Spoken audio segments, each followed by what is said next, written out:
لہذا اس نے ایک نئی اسکیم دماغ میں ڈالی ہے. نئی اسکیم یہ ڈالی کہ آخر کے درجے برسیسا کو اندر داخل ہونے کی اجازت ہو گئی. اب داخل ہو گئی تو شیطان نے لڑکی کے دماغ میں ڈال دی بات کہ تو بال باندھ کے آیا کر برسیسا کے سامنے، منہ دھو کے آیا کر، سرخی لگا کے آیا کر، یعنی تھوڑا سا اپنے رنگ ڈھنگ کو صحیح کر کے آیا کر. اب یہ بات ڈالی تو اس نے ایسا ہی شروع کر دیا. لڑکی کے دل میں شیطان نے برسیسا کی محبت ڈال دی. اب لڑکی کے دل میں محبت ہے برسیسا کی، اور برسیسا کے دل میں محبت ہے اس کی لڑکی کی کہ یار کتنی اچھی بچی ہے، کتنی اچھی بادشاہ کی لڑکی ہے، میری ایک ایک بات کو غور سے سنتی ہے، اس پر عمل کرتی ہے. چلو اللہ کا شکر ہے کہ عمل پہ کھڑی ہو گئی ہے. اب برسیسا کو یہ ہو گیا چلو میری ساتھ کوئی تو ہے، میری بات کو سمجھنے والا اور اللہ کی عبادت کرنے والا.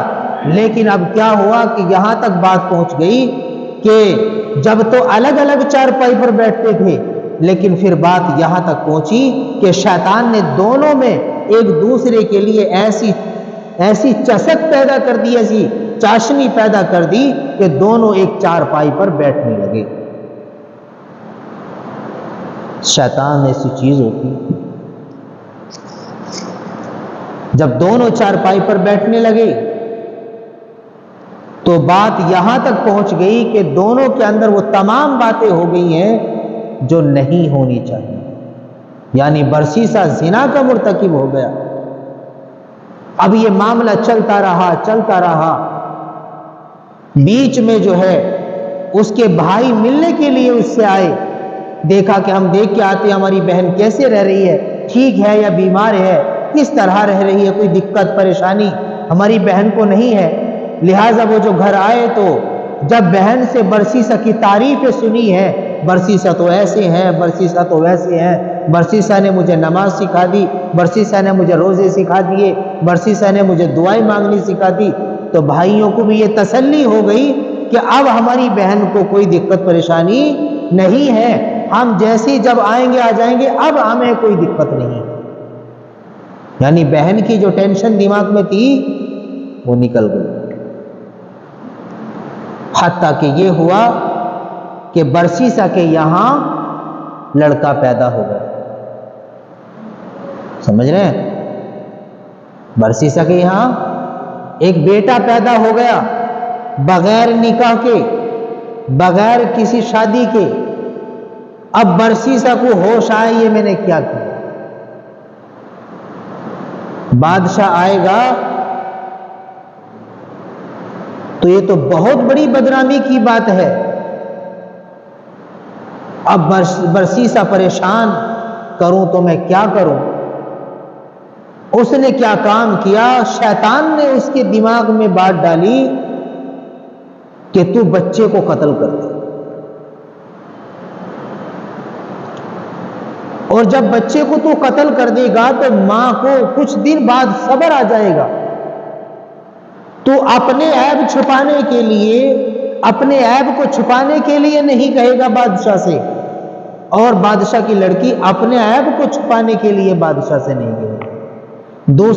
ایک دوسرے کے لیے دونوں ڈھال ہو جائیں گے، ایک دوسرے کا عیب چھپائیں گے، ایک دوسرے کے لیے بدنامگی کی کر کہ تاکہ ہماری بدنامگی نہ ہو.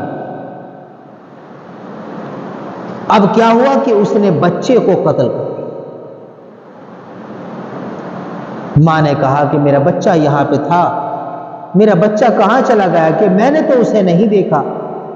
ماں کی تڑپ اتنی ہو گئی، اتنی بڑھ گئی، ماں پاگلوں کی طرح گھومنے لگی اپنے بچے کی محبت میں. حتیٰ کہ یہ ہوا کہ شیطان نے اس کے لیے بھی دماغ میں بات ڈالی کہ اگر تو نے اس کو قتل نہیں کیا تو تیرا راز فاش ہو جائے گا کہ برسیسا نے ایسے کیا. اب برسیسا نے کیا کیا کہ اس کو بھی قتل کر دیا. دونوں کو دفن کر دیا۔ اب کیا ہوا کہ کچھ دن بعد بادشاہ جنگ سے واپس لوٹے ہیں۔ لوٹنے کے بعد بادشاہ نے کہا اپنے بیٹوں کو جاؤ اپنی بہن کو لے کر آؤ۔ برسیسا کے یہاں بیٹے گئے بادشاہ کے اور جا کر پوچھا کہ ہماری بہن کہاں ہے؟ برسیسا رونے لگا اور برسیسا نے کہا کہ آپ کی بہن تو بڑی نیک تھی، اللہ والی تھی، لیکن بیماری کی وجہ سے انتقال ہو گیا، لہذا بھائیوں نے صبر کیا اور واپس چلے آئے۔ اب رات کو تینوں بھائی جو آرام کرنے کے لیے لیٹتے ہیں اور نیند آ جاتی ہے تو شیطان بڑے بھائی کے خواب میں آتا ہے۔ اس نے کہا کہ تیری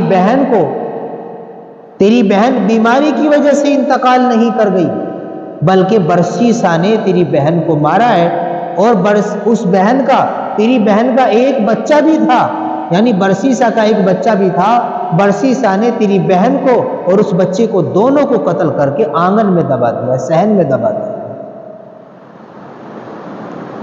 اس کو بتا کر پھر دوسرے بھائی کے خواب آ گیا، دوسرے بھائی کے خواب میں آ گیا، دوسرے بھائی کو بتا کر پھر تیسرے بھائی کے خواب میں آ گیا۔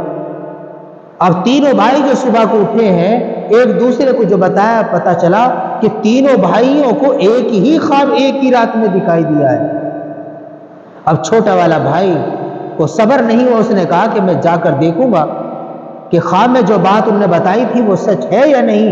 لہٰذا اس بات کو لے کر وہ جو صحن کے پاس گئے اور صحن میں وہ جو گڈھے کھودے تو دیکھا کہ دونوں بہن کی بھی ہڈیاں موجود ہیں اور ایک بچے کی بھی ہڈیاں موجود ہیں۔ اب برسیسا کو گرفتار کر لیا گیا۔ اب برسیسا کو گرفتار کیا،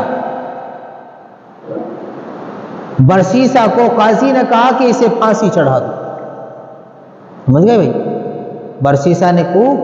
برسیسا کو پھانسی چڑھا دو۔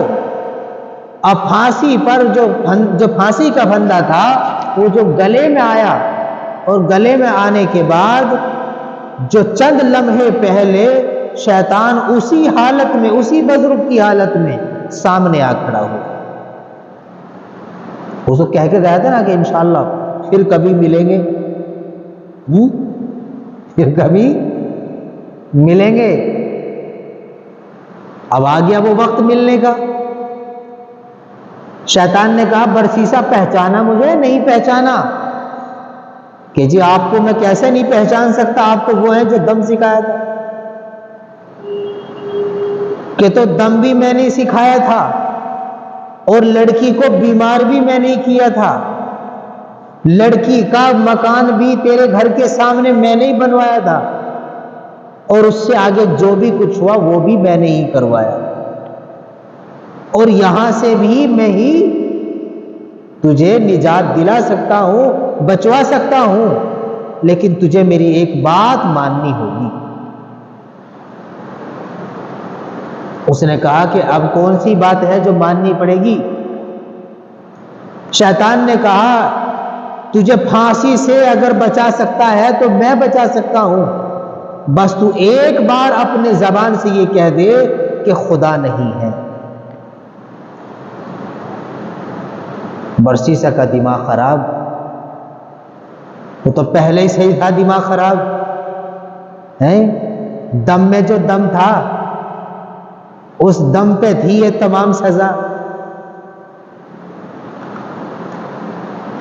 برسیسا نے سوچا کہ یار اگر میں کہہ دوں اور پھانسی سے بچ جاؤں تو بعد میں کلمہ پڑھ لوں گا۔ ہمارے دور میں بھی ایسے ہی ہوتا ہے، ہم سوچتے ہیں یار یہ گناہ کر لیتے ہیں، بعد میں توبہ کر لیتے ہیں۔ توبہ کا دروازہ تو کھلا ہوا ہے، لیکن اس بات کی گارنٹی کیا ہے کہ اللہ تبارک و تعالیٰ توبہ کرنے کی توفیق دے دیں گے؟ ایسا تو کہیں بھی نہیں ہے۔ اللہ خود فرماتے ہیں کہ آپ اس یقین پہ، اس بھروسے پر نہ رہیں کہ گناہ کرنے کے بعد میں تمہیں توبہ کی توفیق دوں گا یا نہیں دوں گا۔ واقعات میں لکھا ہے کہ ایک ایسا بھی آدمی تھا کہ ایک عورت کے ساتھ زنا کرتے کرتے کرتے کرتے اسی کے اوپر مر گئے، توبہ کی توفیق ہی نہیں ہوئی۔ کیونکہ بزرگ کہتے ہیں کہ لذت کے لیے گناہ نہیں کرنا چاہیے، ورنہ لذت چلی جاتی ہے اور گناہ باقی رہ جاتا ہے۔ اب برسیسا نے کہا کہ میں اگر یہ بات کہہ دوں تو اللہ سے معافی مانگ لوں گا، توبہ کر لوں گا، کلمہ پڑھ لوں گا، پھر اپنی اسی حالت پہ آ جاؤں گا۔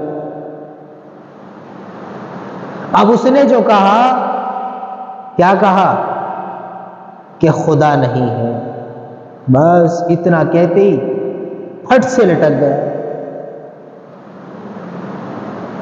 پھانسی پر لٹکانے والے نے جھٹ سے فوراً لٹکا دیا۔ اگر وہ خدا کا انکار نہ کرتا تو شاید اللہ تبارک و تعالیٰ اس کی عبادت کے بدولت، کوئی اس کی عبادت والی زندگی میں کوئی اللہ اس کے کسی عمل کو قبول کر لیتا، اور اس عمل کی برکت سے شاید اللہ تبارک و تعالیٰ اس کے اس گناہ کو معاف کر دیتا۔ لیکن کیا ہوا کہ وہ خدا کا انکاری ہو کے مرا، انکار کر دیا، لٹک گیا۔